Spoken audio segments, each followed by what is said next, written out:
Hello, hello, hello, hello, hello. It is Camila Rose with the Bliss Institute. Let me move that out the way so I can get some better lighting. And as I said, I'm back because I looked at the spoilers, the leaks of 124. And whew, it really, I'm really glad that I was not shut down and I wasn't like, it's a Gabby centric chapter. I don't want to watch that. There's no Eren. I'm so glad that I didn't take that stance because let me tell you, it was good. It was a good read. So let's start with some of the basics of how I was feeling about this. First, as was stated by many others, this parallel between Eren's journey and Gabby's journey, seeing her tie her hair, which I was like, Gabby, she's annoying, like Eren's annoying, so I'm not gonna feel too bad about this because Eren can get on my nerves because I'm always just like, what are you doing, homie? What are you doing? He's all like in his feelings and stuff. And then that scene, the scene that comes afterwards, where after Gabby has laid Reiner down and she's like, you rest here. And I was like, what up? Anyways, I'm not going to go there because Reiner gets on my nerves as well. I'll talk about that in a minute though. But when she went outside and you had I believe they're Marleyan people who are trying to escape because the Titans are just wandering around. They've broken out of the walls. They're wandering around. They're eating whoever they can catch. And we have the young girl who or maybe she must be Eldian. Yes, she must be Eldian, the Eldian group, who she gets left out from the rest of their group and she falls down and she's about to be eaten by a Titan, and then that Titan gets blown through the mouth because Gabby shot him, and then she comes in and she is just hammering at him and she just kills that Titan. And then we go through this whole, the young girl is now, I skipped a huge part of what was going on in Attack of Titan, so there seemed to be some type of indication that there was some type of assault on this young girl, and then her sister came and saved her, and so she had this kind of transference moment where she was seeing Gabby as her sister who came to save her again, and so that helped her to relate to her a bit more, and so kind of an indication that we can see each other in others and that we can begin to see each other as more complex than what we originally thought we were. But with that scene, I was like, yo, this is just like when Eren first became the Attack Titan and came and saved Mikasa the first time. And I was like, the way it played out, the style of it, the movement of it, the standing over her, I was like, okay, so parallel to parallel, this is Gabby having her Eren like first time transformation into the Attack Titan and going in and saving someone. And so it made me really start to think about in what other ways will we see Gabby play out some of these situations that happened to Eren, and in what ways will she make different choices? Because I think that that's been something that it's been a discussion and it's come up so recently in Mikasa and how she's been talking about had I made a different choice. Eren and how he's been reflecting and thinking, had I made a different choice, maybe things would have been differently. Maybe this has all been set up to go this way. And I feel like maybe Gabby is giving us this opportunity through her character to see what might have happened if Eren had made different choices. I'm not sure if that's the way this is going to go, but I think it would be very interesting if that is the way that it goes. And if that is playing out with Mikasa as this, is it Floch? I don't know how you say that man's name, but I don't think it is. There's someone she's trying to go get. I can't remember what his name is.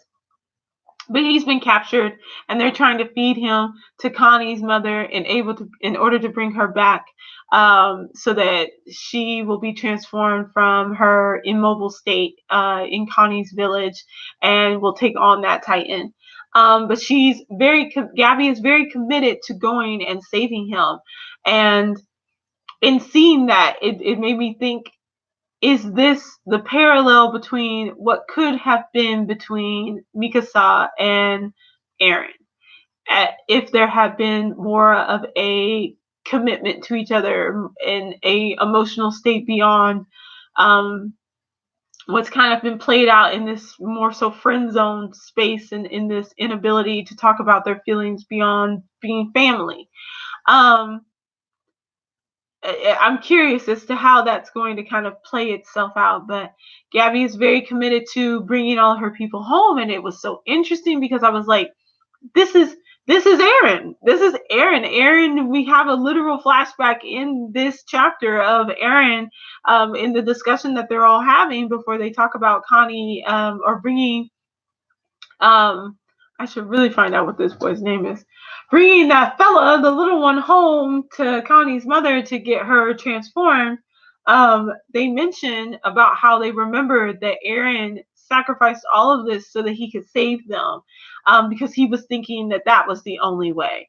And as you sit there and you're looking at it, you're realizing that Gabby is trying her best to figure out how to save all of these people as well. So you have again that story where this idea of who is the devil is very subjective. It is not something that is static. There is not one enemy. There is not one clear direction or advice or move to take. And then we have the discussion that goes on between Gabby and those others in that group, where they are discussing about how each one of them is the devil. Sasha, who once saved the child from being killed by Gabby, and now Gabby's the one saving the child all over again. How they are going to have to kind of make those choices and try to save each other, and how this is going to play out in such a different way, or will it play out? Okay, now I can maybe figure out what this kid's name is.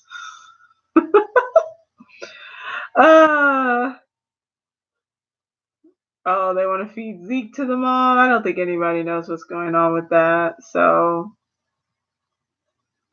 I don't know if I think that Connie has lost his mind. I don't think that at all, in all honesty. I think that Connie is someone who is dealing with a lot of trauma, and in seeing a way out of that trauma and seeing a way of getting that revenge. Oh, that's what I want to talk about. So when they're walking, and Gabby is with that group after she saves, I have a name for her now, Kaya, probably Kaya. After she saves Kaya, and they're talking about how Kaya says, well, it's I the devil, and Gabby says, no, I'm the devil, and then the fellow behind them says, we're all devils, and that's the bigger story. That's the bigger theme, is that we are all capable of doing horrific things, and it's about the context in them. What would you do to protect the people you love and care for the most? Would you destroy a nation? Would you destroy the world? Would you sacrifice yourself? Would you kill someone that you love? What would you do to protect those people that you love? Whether you are in the right or whether you are in the wrong, it doesn't seem like that's the point. It seems like it's more of a philosophical analysis of where that lands, and that ethical issue where you kind of go back and forth. You saving one, you kill one to save many, or you save that one and lose many in the process. So I really feel like there's a deep discussion going on there, and we're going to see how these different options play out, because obviously Eren made the choice that he was going to sacrifice the many to save his group and his people and the folks that he loved and cared for the most. And I wonder and he was going to sacrifice himself in the process. But I wonder if it's only going to appear to be that he's going to sacrifice all the other folks beyond the walls and in the world, in order to actually play out his larger goal of just sacrificing himself and then saving everyone in the interim.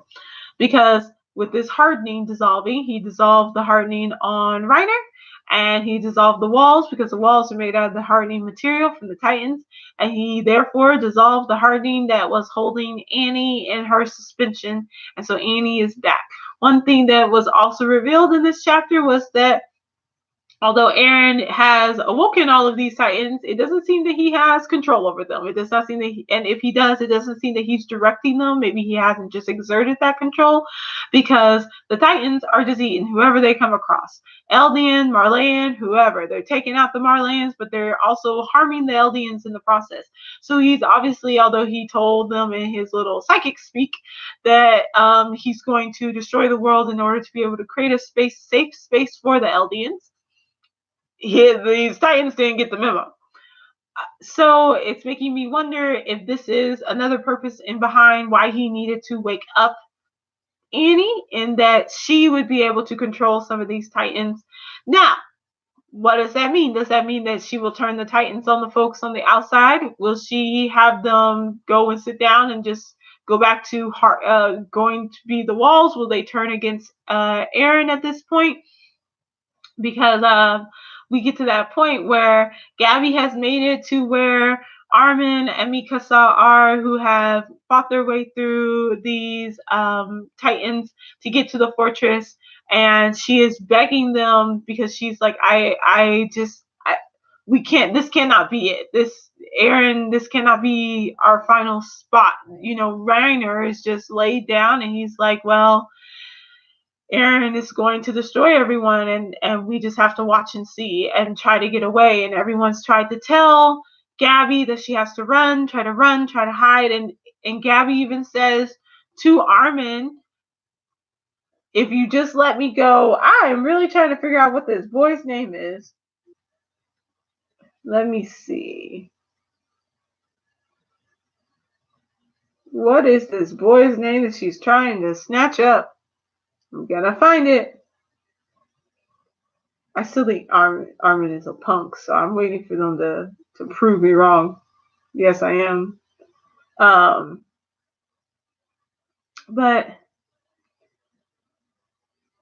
she's like, just let me get him. Let me save him. We will run away. I won't try to hurt you all anymore. I don't want this to happen anymore. I don't want to be a part of this, And I was like, real convenient for you now, Gabby, to now be like, I don't want to be involved in this anymore. I don't want to hurt anybody anymore. I was like, it's too late now. And I'm sitting here like, this is basically all of your fault. But also, in these actions that are playing out, in an angry child, like, our dear friend Eren, before he had his many moments of enlightenment, that yes, he too was just on a rampage. His one goal was to destroy the Titans. And so when you're going from that very simplistic, oh, here they are, this is the top, I think she thought she got killed because she wandered too far in the forest. I think it's just within all of us. Even if we can't leave, we will leave in the forest. Like there's now this understanding that this violence, that this back and forth it is not something that is fruitful. It doesn't serve anyone, and that it's more so, how do we stop this cycle?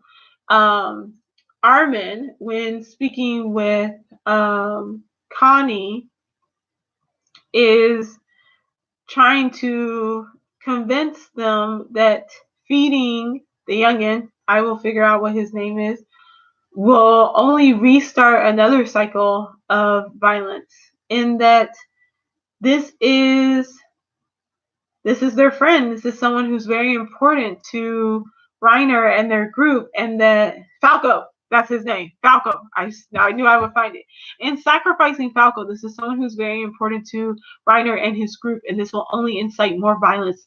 And Connie being so traumatized, and imagine having a mother who is stuck in this awful mindless Titan form, can't even move themselves to leave their village like the rest of the people were able to do. And you've just watched over them for 4 years, stuck in this awful state, and you see a way out, you see a light out, but that in doing so, that you could endanger everyone else, that you could start this pattern, this battle all over again. And in deciding that what you've been fighting for 4 years to care and nurture for your mother is something that could have to be sacrificed in order to find peace. And so that overall question of like, what are you willing to do for the people you love? Or what are you willing to do for the greater good? What are you willing to sacrifice and give up to find peace, to make peace? And I'm trying to think because there was something I either saw or something that I read or something I heard, something I was watching that was talking about that peace takes peace takes a larger sacrifice than what others realize. That you have to be willing to lay down the sword, to lay down. Maybe it was that stupid Frozen movie. Oh, I can't even remember. But that finding peace and following through with that can be an even tougher call than to go to war and to lose these lives. That is something that you have to really be able to step outside of yourself and say, what are we committed to? Are we committed to winning, or are we committed to finding a world where the children who are going to be born, Historia's daughter or child, is going to be born in a world where they are free? And what do we have to do to get that freedom? And I think everyone right now is at this point where they're making these choices to push them towards that sense of freedom. And Eren, in his ever relenting desire to have that freedom, is pushing everyone else there. And I think because he has that insight, that ability to see beyond what's just happening now, that Eren is forcing everyone to see that even the choices that they think that they would make that would instill peace or freedom for their particular group is actually just a way to continue the cycle. It's not actually like, that's the importance of Armin and all of this, even though I'm like, Armin, what are you doing? But Armin sees that bigger picture. He sees that larger story, and he understands, just as when he was talking to Connie, that if they don't make these really hard choices, if they don't sacrifice these few folks, that they will just continue this cycle over and over and over again. Everyone is being pushed to say that the way that they've been going about things is not the way that's going to actually end anything. Gabby trying to kill Eren in the way that she was going about it, and her feelings about the aliens, and her turning back, and her inability to grow and to change, has not brought peace to anyone. In fact, it has brought destruction to everyone. So she has to change in order for her to be able to follow through with her promise to Reiner to come back with everyone. She's going to have to change the way that she's been going about things. She's going to have to humble herself and see beyond her own selfish needs. Everyone's being pushed to that point. Mikasa is being pushed to the point to realize that, like, maybe she's going to have to make that hard choice between her and Eren, and to be able to say, okay, maybe we do have to take Eren out. Maybe we do have to look at another option. Armin is sitting here trying to push everyone to say, I know you want your revenge, but we can't take this route. This is the petty route. This is the petty bus. And if we get on the petty bus, we will be stuck in this pattern over and over and over again. And I feel like it's like on in game, where Doctor Strange and Tony Stark, Iron Man, were talking about how there were all these millions of different outcomes, and there was only one where they won. And Eren, with his ability to see into the future, and maybe he's only seeing one option, but he's trying to steer. I feel, at least, I do believe that Eren is trying to steer them towards the outcome that will lead to the released final panel of them being free. And that path might be one where folks have to make really hard decisions, but they're being pushed into that corner to make those hard decisions that will actually lead to some peace, that will actually lead to freedom. because this was a super sad chapter. As I'm reading through this and like really having that understanding that, okay, they were frightened of the war going on. They were frightened of the battle. They weren't sure how that was going to work out because all of these world forces were so much more advanced than they were. And then you have Eren, who got his head blown off, but then came back as this dinosaur-looking titan.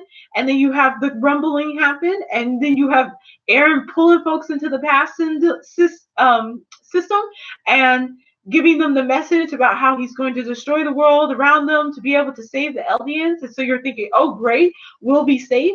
But then when you're sitting there actually living through things, you're seeing that the Titans are still eating the Eldians and that they are not discriminating. So you're still at risk. Like, the wake-up call is here. And the wake-up call is saying that you cannot rely on this single savior. And maybe that's the whole point of this, because everyone was relying on this energy of Ymir, the original Ymir, the original Titan. Everyone was always relying on Ymir to save, to build, to grow, to sacrifice, and that you can't rely on just one person to come in and be the savior, that you all have to do your part. And like, that's the reality of this story and the reality of what's going on around them. And then to have them say, well, we've trained for this, we know how to do this, and that very kind of understanding that these are your people that you're killing, these are people these are people that you fought with, these are people who are your family and your friends, these are your neighbors, and that right now, in order for you to survive, you're going to have to fight your way through them and do what you've trained to do all of these years. And it's kind of taken a full circle back to this original stance from the Attack on Titans, where it was just like, attack the Titans, to go and take out these Titans in order to be able to survive. They're still like, it's crazy, right? Because we've gone through so much, we've learned so much, we know so much more now, and they're still fighting these Titans even with all of that knowledge. They're still back at square one, taking out the Titans. And so, you have these very crucial moments where they're taking out folks who were folks who trained them, folks who worked with them, and in kind of pulling back to that bit with Eren about freedom perhaps being tied to death, and how a release is only found through the removal of being on this earth as it is, but continuing to go forth from that. And so it was a really sad chapter, I felt, in watching these folks come to these realizations, these really hard realizations that not everyone's going to make it out of this, that they have to make different choices that are really hard for all of them to make, and that the way that they thought this was going to work is not the way it's going to work, and that means they have to re-strategize, they have to regroup, and they have to find that similar common ground. And I hope that similar common ground is going to be finding peace. And if that means that Annie has to come in and take control of some of these Titans to try to take Eren out, which I don't know if that's going to happen. I don't necessarily feel that way. I feel like that feels a little bit like a cop-out. And I feel like Annie understands Eren. I think that she had a similar parallel character development like Gabby did. And how interesting. I wonder if all of these characters are just different expressions of Eren that made different choices, because Annie had a lot of power. Annie could control the Titans. Annie had an understanding of what was going on. Annie had all of these, have very similar characteristics and powers and things like that. And she made the choice then to go into that hardened crystallized state. That's something that Eren could have done at some point. And that I feel like she has a good understanding of Eren. And I think that even in finding out all the things that are going on now, that she will have an interpretation of what Eren is doing and what is happening than everyone else, because of her unique stance. And I think she's going to approach things in a way that's going to be different, because it seems to be that everyone's like, well, you just gotta, do we need to kill Eren? Do we need to, try to just hide out and try to make it through the destruction of everyone else, and then maybe Eren will take all the mindless titans out and then we'll be free. I think that she's going to have a different way that she wants to address this. And I'm wondering if Gabby gave a hint to that when she was like, why hasn't anybody asked? I was like, that's a good question, girl. But I think people have kind of given up on talking to Eren right now. But she was like, she wanted to know, um, why, can you ask him? Because they were like, well, they're gonna go and they're gonna feed it. Now I forgot his name again. They're gonna go feed that kid to Falco. They're gonna go feed Falco to Connie's mom.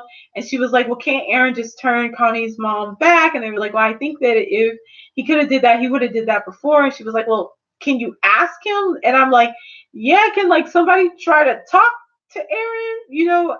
And it's making me think about the whole importance of the three of them, and how Armin, has been this peacemaker, and how Mikasa has just been this stable, fierce person in Eren's life. And I'm like, is there still space to talk to them? And can Annie give them an opportunity to try to talk to Eren, or are we past that? Is that time come and gone? Especially since I don't really know how Eren's feeling, how he's doing in his strange dinosaur body.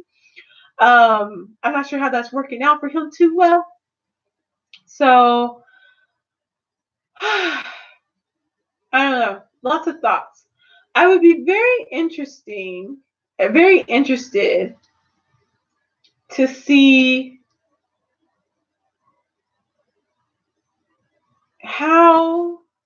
what moves are next and how they would have played out, because I'm thinking about how Eren, he did his whole thing where he made that decision to fight, and then he went and he was learning about what was going on with Zeke and what was going on with the kind of resistance and all of those things, and just gaining that great understanding, and then coming to his conclusion at the end. And if we're seeing Gabby go through a similar arc, a similar process, has she already kind of, because she has a different background at least, has she already kind of come to that point where Eren made the decision that now, at this, which we just saw at the carnival, where he was making that decision that I'm going to have to take everybody out in order for us to get a different outcome?